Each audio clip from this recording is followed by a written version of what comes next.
Somewhere along the coast of Asia Minor, around 466 BC, a Greek general named Cimon stood over a group of Persian prisoners and made a decision that nobody around him understood. The Persian soldiers had been captured after a naval battle, one in a long series of engagements between Greece and the empire that had burned Athens to the ground a decade earlier. The wounds of that burning were not old wounds, they were fresh. The soldiers in Cimon's army had fathers who had fought at Marathon, brothers who had died at Thermopylae. Some of them had walked through the ruins of their own city after the Persians had finished with it. The anger that filled that camp was not abstract.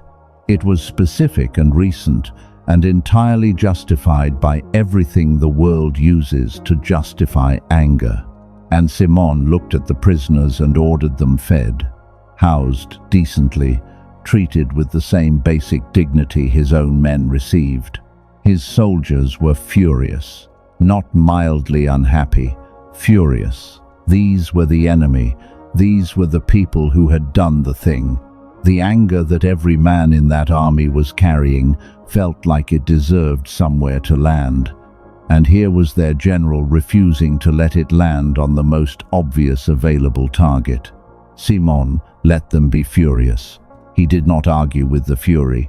He simply said one thing, which the historical accounts have preserved in different forms, but whose meaning is consistent across all of them. He said, "My anger at what they did costs me more than what they did." Read that again, not as a philosophical abstraction, as the operational judgment of one of the most effective military commanders in Greek history. My anger at what they did costs me more than what they did. He was not making a moral argument. He was not appealing to principle or decency or the higher nature of the Greek civilization. He was making a practical observation about where resources go. Anger is expensive. It consumes the attention that should be running the campaign. It narrows the thinking that needs to remain wide.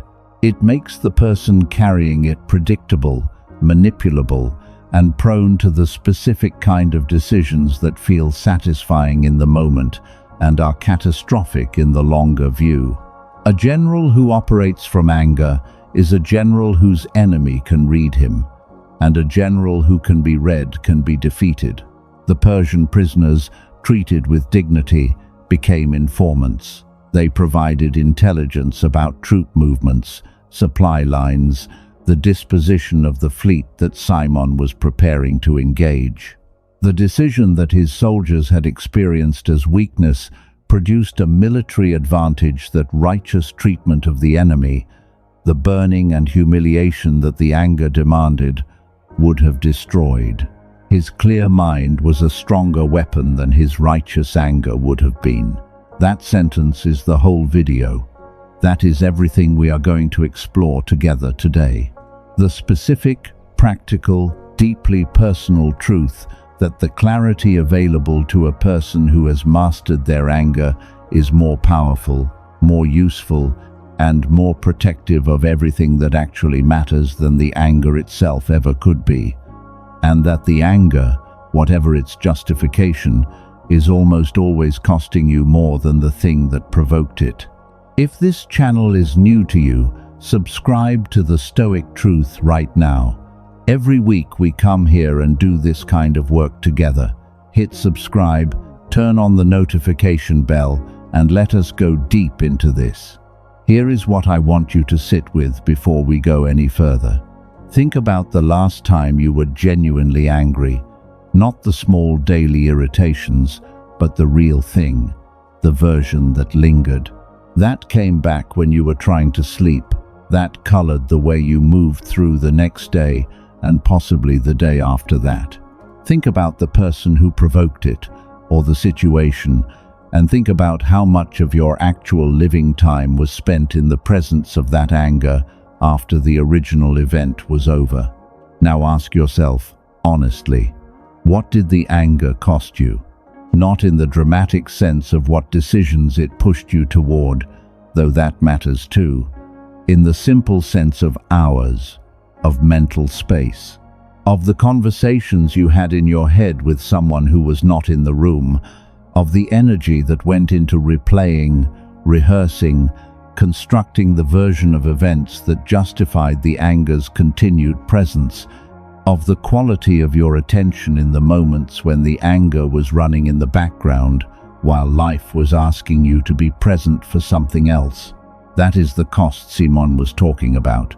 That is what he refused to pay, not because he did not feel the anger, not because the reasons for it were not real, but because he had examined the economics of it clearly enough to see that what it asked him to spend was worth more than anything it could give him in return.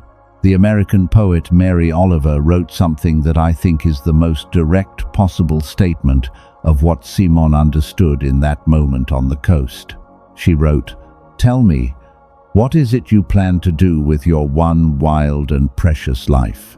That question, asked honestly and with the specific clarity of someone who has stopped spending their life in reaction, changes everything about how you see your anger.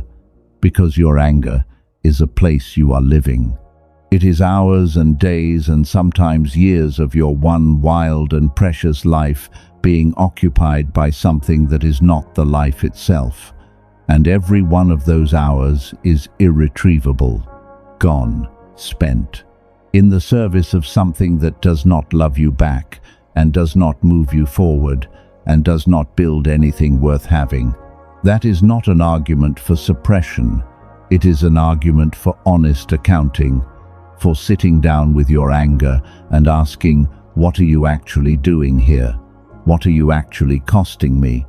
And is what you are protecting worth what you are taking? Most people never ask those questions. They receive the anger as though it were weather, as though it simply arrived and there is nothing to do except wait for it to pass or ride it out. They do not examine it. They do not look underneath it to find what belief or expectation or wound it is standing guard over. They do not ask whether the thing it is protecting is worth the price being paid to protect it, and so the anger returns. Again and again. Same shape, different faces. The story changes. The feeling does not. This is not because those people are weak or undisciplined. It is because nobody ever showed them what the anger was actually made of.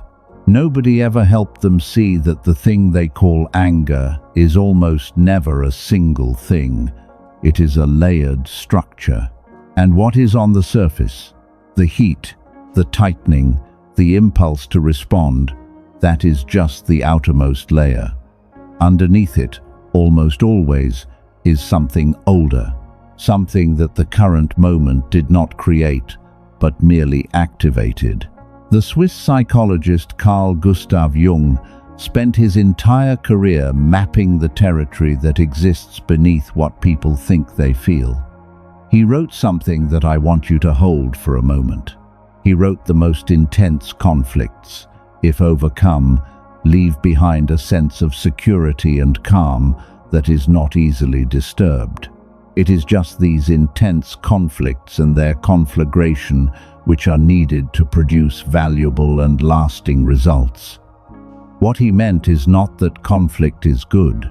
It is that the conflict that is genuinely engaged with, looked at directly, followed to its source rather than simply expressed at its surface, that kind of conflict produces something that merely discharging the anger can never produce. The specific settledness of someone who has actually understood what was happening rather than just reacted to it. The anger Simon chose not to discharge at his prisoners was not simply contained, it was examined. What is this really about? Is this about these specific men, or is this about everything those men represent? And if it is about everything they represent, is punishing them actually addressing any of that? Or is it just giving the anger somewhere to land so it feels like it has been dealt with, while leaving everything that produced it completely untouched? That examination is the practice. not the performance of calm, not the gritted teeth restraint of someone holding themselves back from what they want to do. The honest inquiry into what the anger is actually made of, and whether what it is protecting deserves the protection it is demanding. Drop a comment below and tell me honestly, what is the one thing you find yourself most reliably angry about? Not the specific incident. The pattern, the recurring version of the same experience that shows up with different faces but the same feeling. Because naming the pattern is the beginning of being able to see it clearly enough to do something different with it. Now, I want to talk about something that the Simon story contains that most people miss when they hear it. Because the story is usually told as a story about tactics, about the strategic superiority of treating enemies well. And that dimension is real, but it is not the deepest one. The deepest thing in what Simon did is this. He refused to allow what had been done to him, to his city, to his people, to define his next action. He refused to let the past write the present. He refused to be what the thing that had hurt him needed him to become in order for the hurt to continue. And that refusal is the most demanding thing a human being can do, because the pull in the opposite direction is enormous. The pull to let the hurt justify the response, to let the wound authorize the retaliation, to let what they did become the reason for what I do. That pull is not weakness. It is deeply human. It is the intelligence of a system trying to protect itself, and it deserves to be understood rather than simply condemned. But here is what that pull costs when you follow it. Every time you let what someone did to you determine what you do next, you have handed them the authorship of your life. Even after the event, even in your private moments, even when they are not in the room, they are still writing your story, because the reaction they produced in you is still running, still shaping your choices, still consuming the attention and energy that should belong to the life you are trying to build. The Sufi poet Jalaluddin Rumi understood this dynamic with a precision that no analytical language quite matches. He wrote out, "Beyond ideas of wrongdoing and right-doing, there is a field. I will meet you there." He was describing a place of encounter that exists before the ledger, before the accounting of who did what to whom and what is therefore owed. A place where you are not defined by what was done to you and not consumed by the response it demands. A place where you are simply present in yourself, with what is actually here, rather than what the history of grievance insists on making visible. That field is the destination, not the suppression of the ledger, the genuine arrival at a place where the ledger loses its authority, where the accounting of injury and debt no longer has the power to organize your experience and direct your energy, where you can be fully present in this moment without the past arriving uninvited to tell you how you should feel about it. Most people think that place is reached by resolving the grievance, by getting the apology or the acknowledgement or the justice that the situation demanded and did not deliver. But you have probably noticed, if you have lived long enough, that even when the apology comes, it often does not produce the release you expected. Because the wound that needed healing was never actually about the specific event. It was about something the event touched that existed before it. And an apology for the event cannot reach what was already there. The release comes from a different direction entirely. It comes from the honest examination of what you have been protecting. From sitting with the anger long enough not to discharge it or suppress it, but to find out what it is standing over, what belief, what expectation, what version of reality that you have been insisting is the correct one, even as the world repeatedly declines to confirm it. The French writer Marcel Proust wrote something about this that has stayed with me every time I think about why people carry anger for as long as they do. He wrote, "The real voyage of discovery consists not in seeking new landscapes, but in having new eyes. The new eyes are not ones that see the people who hurt you more generously. They are ones that see yourself more honestly, that can look at the belief underneath the anger and ask whether it is accurate, whether it is serving you, whether the world actually owed you what you have been insisting it owed you, or whether the debt was one you created and assigned and have been spending your life trying to collect." This is the most difficult question available to a person in pain, because it requires the specific kind of honesty that does not feel like relief in the short term. It feels like loss. The loss of the story that made sense of everything. The loss of the clear narrative where someone else was wrong and your anger was the appropriate response to their wrongness. The loss of the position that allowed you to be the injured party without being responsible for your own healing. That loss is real, and it is worth it, because what is waiting on the other side of it is not the hollow piece of someone who has given up on caring. It is the specific, alive, engaged quality of someone who has freed themselves from the enormous overhead cost of maintaining the grievance, who has recovered all that attention and energy and brought it back into the present where it actually belongs, who has become, in the most practical possible sense, more capable of building the life they want because they are no longer spending so much of themselves on the ongoing project of processing the life they did not want. Share this video right now with someone who is carrying anger that is costing them more than the thing that produced it. You know exactly who that is, because we all know someone who has been held in place by a grievance for longer than the grievance deserves. And sometimes the most loving thing you can do is hand them the mirror. Now I want to talk about what it actually takes to build the capacity Simon demonstrated, because the story makes it sound like he simply decided not to be angry and then was not angry, and that is not what happened.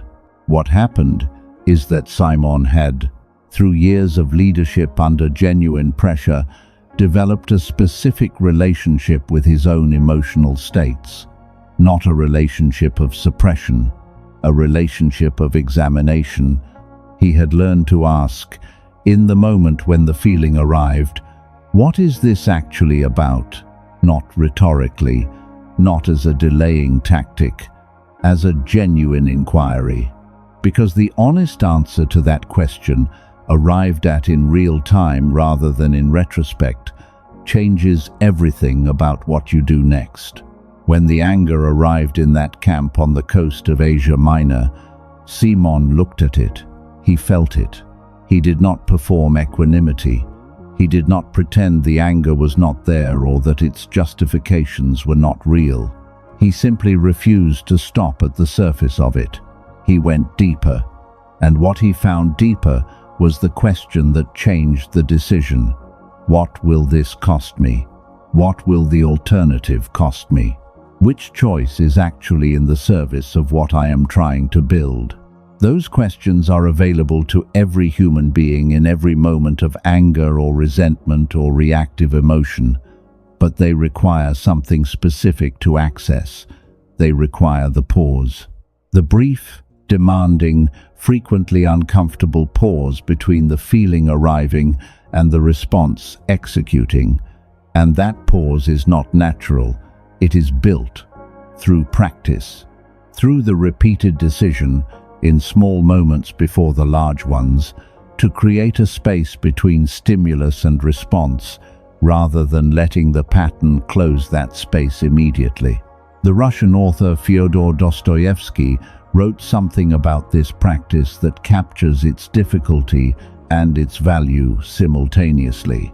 He wrote, "Pain and suffering are always inevitable for a large intelligence and a deep heart. The truly great men must, I think, have great sadness on earth." He was not recommending suffering. He was describing the specific cost of being genuinely alive and paying genuine attention. The people who feel most deeply also encounter the pull of reaction most powerfully. And for those people, the practice of the pause is not easier because they are wiser. It is harder because everything is more vivid.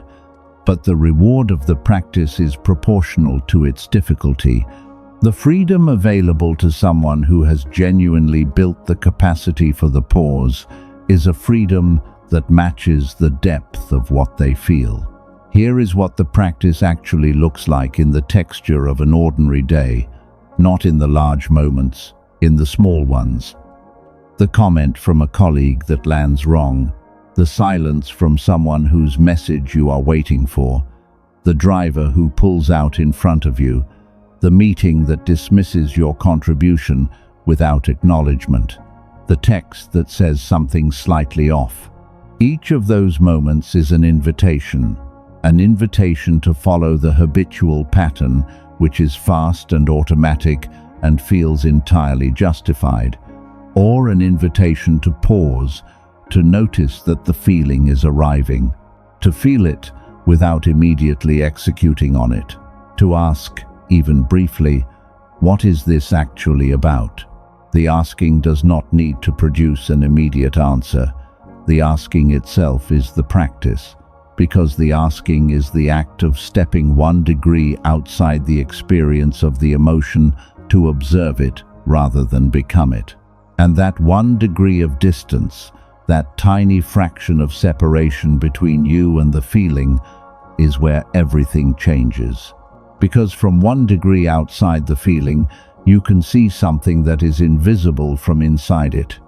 You can see that the feeling is a visitor, that it arrived, that it has been present, that it will pass, that it is not you, that you are the one who notices it arriving, and you are still here after it passes, and you are larger than it in a way that the feeling, while it is present, makes temporarily impossible to perceive. That perception, recovered in the pause, is what Simon had standing on that coast. He felt the anger, he noticed it, he looked at what it was asking him to do and what it would cost to do it, and he made a different choice. Not because the anger was wrong, but because the choice that the anger was demanding was less intelligent than the choice available to a clear mind. Your clear mind is always more intelligent than your angry one, not because anger is stupid, but because anger narrows. It is designed to narrow. That narrowing is useful in the specific circumstances that produced it over millions of years of evolution, when the threat was physical and immediate, and the narrowing allowed for fast, decisive action that addressed the threat.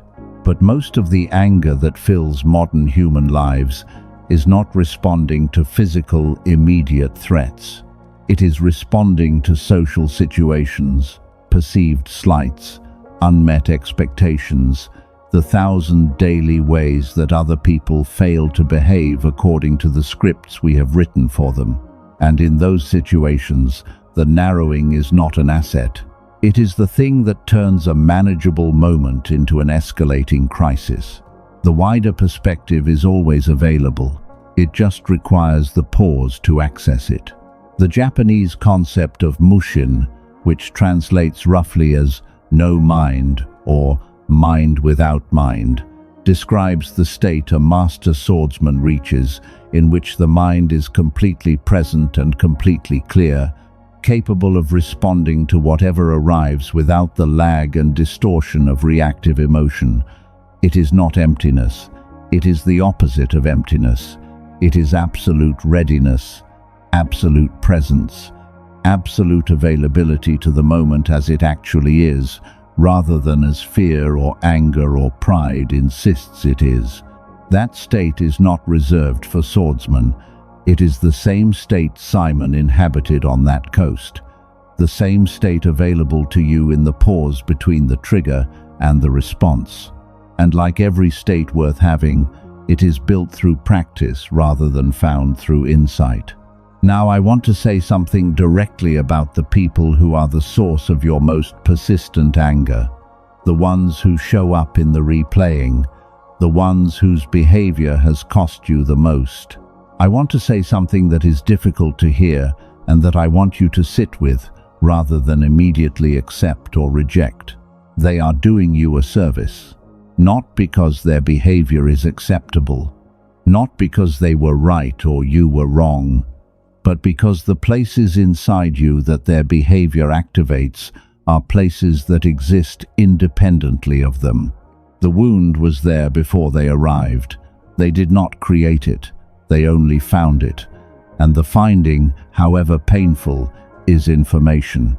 It is telling you something about what still needs to be examined, about what old belief is still fragile enough to be disturbed by ordinary human imperfection, about where the work of building genuine inner stability still has distance to go.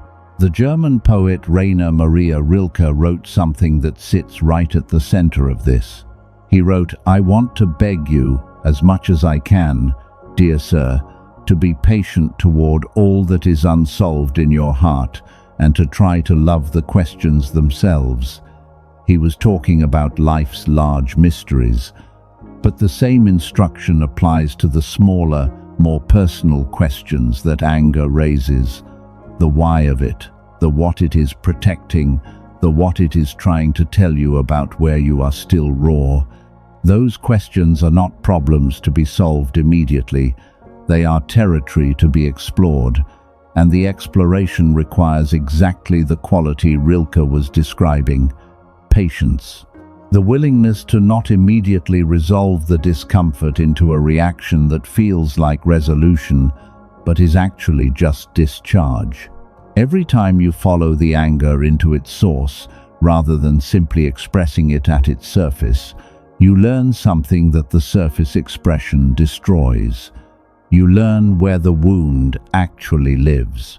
And that knowledge, accumulated through patient, honest examination across the many small provocations of an ordinary life, is what builds the specific freedom Simon demonstrated. The freedom to choose your response rather than execute the pattern. The freedom to ask what serves what I am building rather than what satisfies what I am feeling. The freedom to live from clarity rather than from the ongoing emergency of unexamined reaction. Here I want to spend some time on something that rarely gets addressed honestly in these kinds of conversations: the social pressure to be angry, the specific way that our relationships and our culture often require and reward reactive emotion as proof that you care. Think about how this works in practice. When something genuinely wrong happens to you, the people who love you become concerned if you do not respond with sufficient anger. They read the absence of visible outrage as a sign that you have not understood what happened, that you are in denial, that you are not protecting yourself, that you are letting yourself be walked on. And that concern, however loving, creates a specific pressure, a pressure to perform the anger that the situation is supposed to produce, to confirm that you have received the message correctly by displaying the appropriate emotional response. But Simon's soldiers thought his decision not to punish the prisoners was weakness. They could not distinguish between genuine equanimity and inadequate response. They experienced his clarity as a failure to care correctly. And this is one of the most common and most damaging experiences available to anyone doing this work. The people around you will sometimes read your developing settledness as indifference, your calm as detachment, your refusal to be consumed by the anger that the situation seems to demand as a sign that you have somehow failed to understand the seriousness of what happened.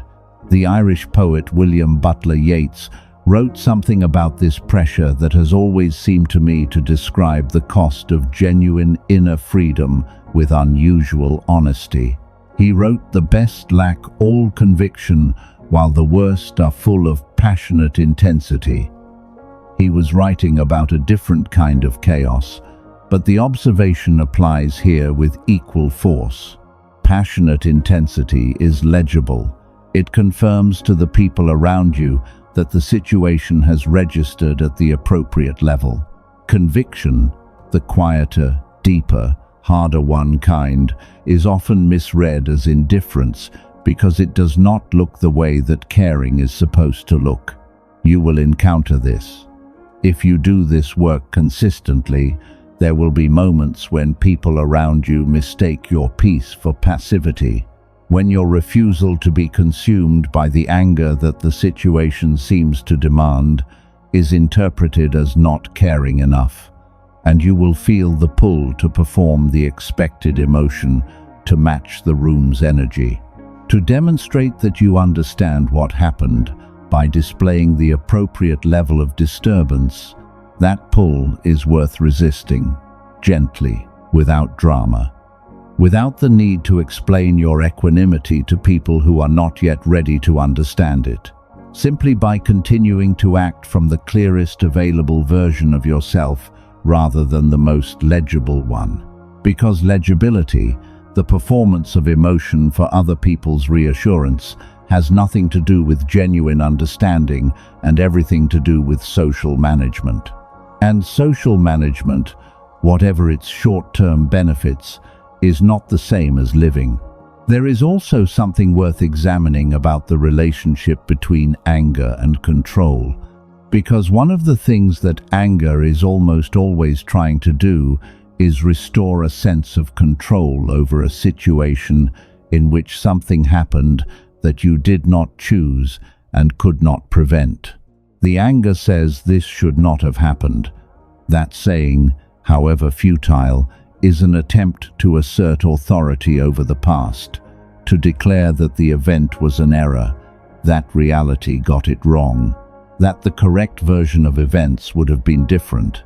But the past is the most completely fixed thing available to human experience. Nothing about it can be changed, not by anger, not by resentment, not by the most exhaustively maintained grievance. The event happened. It is permanent. And the anger directed at it, however sustained, does not reach it. It only reaches you. It burns inside the person carrying it, while the past, utterly indifferent, remains exactly as it was. The Argentinian writer Jorge Luis Borges wrote something about time that I think is the clearest possible description of why anger at the past is such a specifically expensive form of expenditure. He wrote, "Time forks perpetually toward innumerable futures. The past is the one direction in which that forking has already happened. It is fixed. Every path of time leads forward from it. None lead back to it. And the anger that insists on facing backwards, on rehashing and relitigating and maintaining the charge against what cannot be changed, is anger that is consuming the present in service of something that cannot be reached. Release is not forgiveness in the sense of declaring the past acceptable. It is simply the recognition that your attention, which is finite and precious and entirely forward-pointing in terms of what it can actually affect, does not serve you by being directed at what is permanently behind you. The event happened. You cannot undo it. What you can do, what is entirely yours to do, is decide how much of your one forward-pointing life continues to be organized around it. Simon made that decision on the coast of Asia Minor in 466 BC. Athens had been burned. His people had been hurt. The event was permanent and real, and the anger about it was justified by everything the world uses to justify anger. And he chose to stop spending himself on the unreachable and redirect everything toward the reachable. The campaign, the intelligence, the military advantage, the forward movement of everything he was trying to build. That same decision is available to you, about whatever is behind you that your anger is still facing, not as an act of moral superiority. As a practical recognition that the most valuable thing you have is the attention you bring to the moments that are still arriving, and that attention, turned forward, is capable of building things that the backward-facing version of you could never build, because it is too busy maintaining the case against what has already happened. Now I want to talk about what happens to your relationships when you begin to genuinely build this capacity, because the changes are not only internal, they ripple outward in ways that most people do not anticipate. When you stop being easily provoked, the dynamics around you begin to shift. Not because you have changed anyone else, because your changed response changes the landscape that other people are operating in. The person who used to provoke you and receive a predictable reaction now encounters something different, something that does not complete the expected circuit, something that leaves their provocation hanging in the air without confirmation that it landed. And without confirmation, the provocation loses its function. It was designed to produce a specific response. It was designed for a version of you that no longer responds that way, and the person who relied on that circuit, consciously or not, has to recalibrate. Often they recalibrate by simply becoming less interested in provoking you, because provocation without response is not satisfying, it is just noise. This is not a manipulation. It is not a strategy for managing difficult people. It is simply the natural consequence of becoming genuinely less reactive. The world adjusts to the version of you it encounters. And when the version of you it encounters is one that does not provide the reactive response that the provocation was designed to produce, the provocation tends to diminish. But here is the more important change: the quality of your engagement with the people who genuinely matter to you. Because the anger and reactivity that you have been spending on the provocations and the grievances and the daily irritations has been using resource that belongs to your most important relationships. The attention that went into the replay of the difficult conversation at 3 in the morning was attention that was not available the next morning for the people who deserved it. The energy spent maintaining the charge against someone who wronged you 2 years ago was energy that was not available for building what you are trying to build today. When that resource is recovered, when the attention and energy that was being consumed by the management of chronic reactive emotion becomes available again, the first place it goes is into the quality of your presence, with the people you love, with the work that matters to you, with the moments of your life that are actually happening rather than the ones that already happened and cannot be changed. That quality of presence, the specific aliveness of someone who is genuinely here rather than perpetually somewhere else in their head, is what the people closest to you have been missing without being able to name it. And its return, when you genuinely begin building the capacity Simon demonstrated, is often the most unexpected and the most moving thing that this work produces. The American author Toni Morrison wrote something about presence that I think is the most honest description of what it actually feels like to be in the company of someone who has done this work. She wrote, "If you have some power, then your job is to empower somebody else." But at a deeper level, what she was pointing toward is the specific quality of transmission that happens between people who are genuinely present.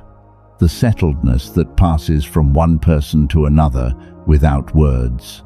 The permission that a genuinely grounded person gives to the people around them to also be grounded, to also breathe, to also stop performing the emotional urgency that the situation seems to demand and simply be present instead.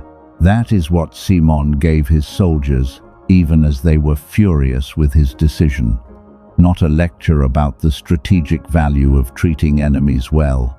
The example of a man who was so clearly operating from somewhere deeper than the reactive layer that the men around him, over time, began to trust that depth in a way they could not yet articulate. That trust became loyalty. That loyalty became the cohesion that made his campaigns possible in ways that no tactical instruction could have produced. Your settledness does the same thing, for the people who share your daily life, for the quality of what you are building together with them, for the specific kind of safety that only a genuinely present person can create. That freedom, finally, is what becomes possible when you build what Simon built. Not the absence of feeling, not the managed neutrality of someone who has learned to keep their reactions from showing. The specific aliveness of someone who feels deeply and moves freely, who can be genuinely affected by what happens without being controlled by it, who can encounter the full spectrum of human experience, including the difficult and the unjust and the genuinely hurtful, without needing any of it to be different than it is in order to remain in possession of themselves. That possession, quiet and unglamorous and built in the small moments of ordinary days, is the most valuable thing a human life can contain. And it is available to every person willing to ask, the next time the anger arrives, not, "What does this justify?" but "What is this costing me?" I want to spend the final stretch of this conversation on something that usually gets skipped in favor of the philosophy, the actual daily experience of building this capacity, because the gap between understanding something intellectually and living it in the moments when it matters is where most people stop. And I want to be as honest as I can about what that gap contains and what it takes to cross it. The first thing it contains is the experience of failing, of knowing the principle and still reacting, of watching yourself execute the familiar pattern, even as the part of you that has been doing this work observes it happening and knows it is happening and cannot quite get there in time to make a different choice. That experience is not failure, it is the practice, the specific, unglamorous, frequently humbling practice of noticing that you reacted when you meant to respond, and using that noticing not for self-condemnation, but for information, for the honest examination of what got through this time that did not get through the last time, for the slightly more refined understanding of your own specific patterns that each instance of reaction, observed honestly, makes available. The French philosopher Simone de Beauvoir wrote something about moral development that applies directly to this dimension of the work. She wrote, "One is not born, but rather becomes a woman." The construction applies equally to any quality of character you are trying to build. You are not born with equanimity. You become capable of it through accumulated experience, through the many small failures that produce the specific knowledge of where your edges are, through the many small successes that demonstrate what the space between stimulus and response feels like when you manage to find it, through the gradual, inconsistent, frequently discouraging process of becoming someone whose relationship with their own emotional life is different from the relationship they were born into. That becoming does not happen all at once.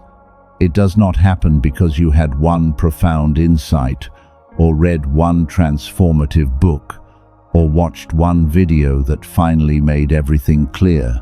It happens in the accumulation of ordinary moments in which you chose, however imperfectly, to respond rather than react, to ask rather than assume, to pause rather than execute.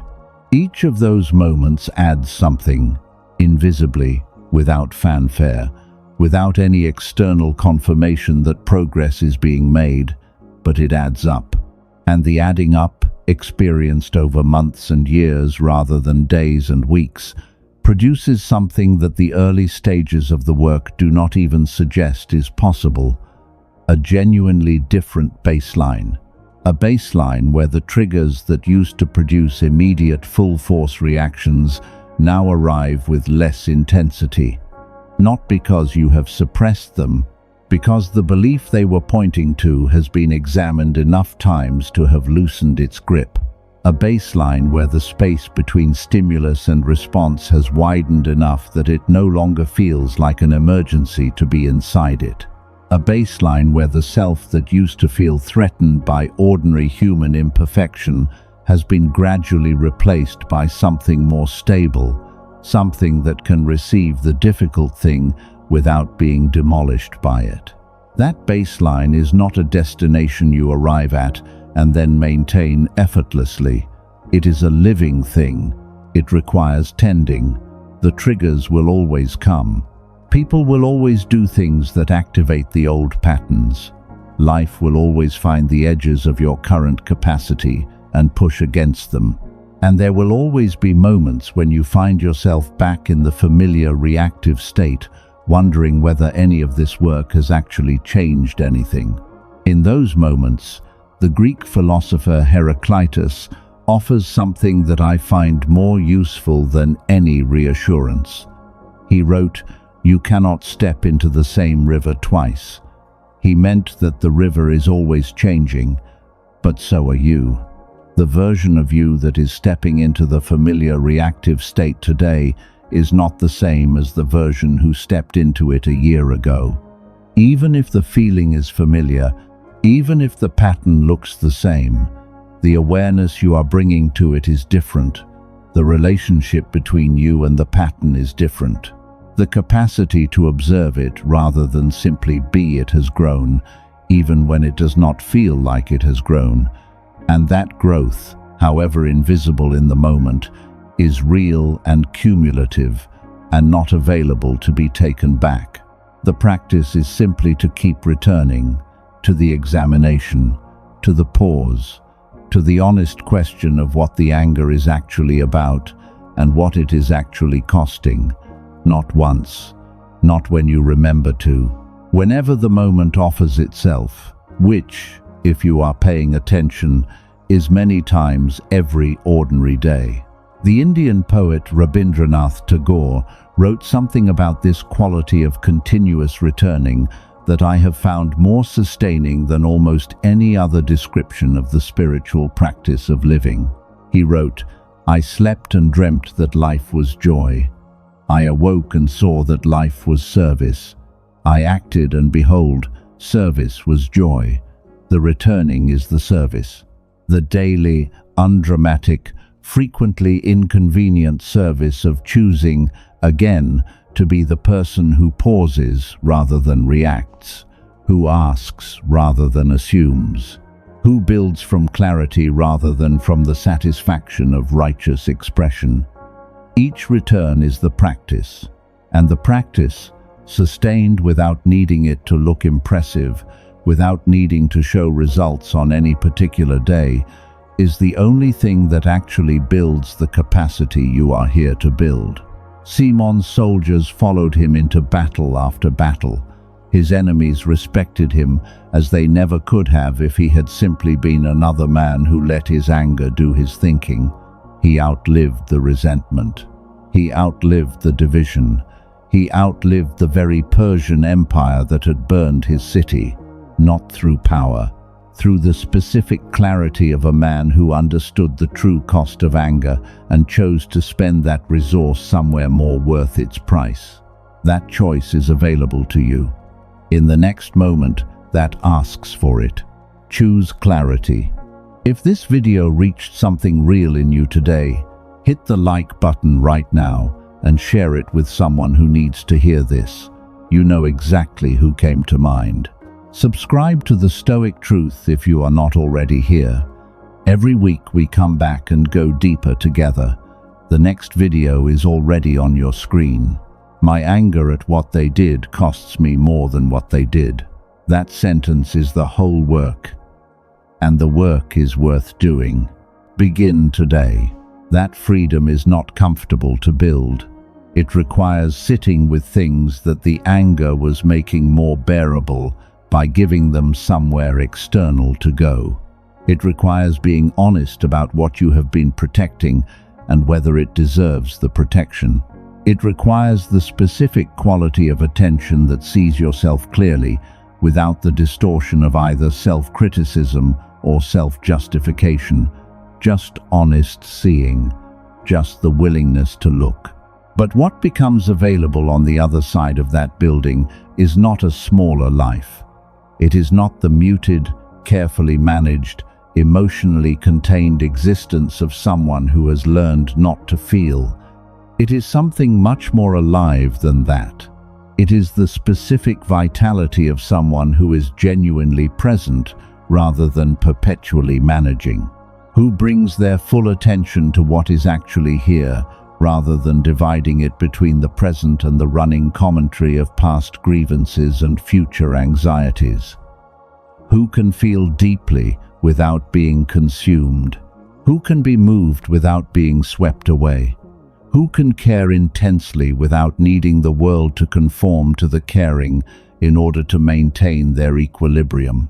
That is the life available on the other side of this work, and it begins, as all real things begin, in the small moments. In the next time you feel the familiar heat of being bothered, and you pause, even for one breath, and you ask, what is this actually about? What is this costing me? And is what I am protecting worth the price? Simon stood on that coast with the anger of an entire army behind him, and the years of Persian aggression that had hurt everything he loved in front of him, and he asked those questions honestly. And the answers changed a military campaign and built a legacy that the discharge of the anger could never have produced. You are standing on your own coast right now, with your own prisoners, with your own justified anger about things that were genuinely done to you by people who probably deserved the response that the anger was demanding. The question is not whether the anger is justified. It almost certainly is. The question is what it is costing you, and whether there is a more powerful response available in the space between what happened and what you do next. A response that serves not the anger's need for expression, but your life's need for clarity. Because your clear mind is always your strongest weapon, and the anger, however righteous, has never been stronger than what it costs. If this video reached something real in you today, hit the like button right now and share it with someone who needs to hear this. You know who came to mind. Subscribe to the Stoic Truth if you are not already here. Every week we go deeper together. The next video is already on your screen. Simon's soldiers followed him into battle after battle. His enemies respected him as they never could have if he had simply been another man who let his anger do his thinking. He outlived the resentment. He outlived the division. He outlived the very Persian Empire that had burned his city, not through power, through the specific clarity of a man who understood the true cost of anger and chose to spend that resource somewhere more worth its price. That choice is available to you in the next moment that asks for it. Choose clarity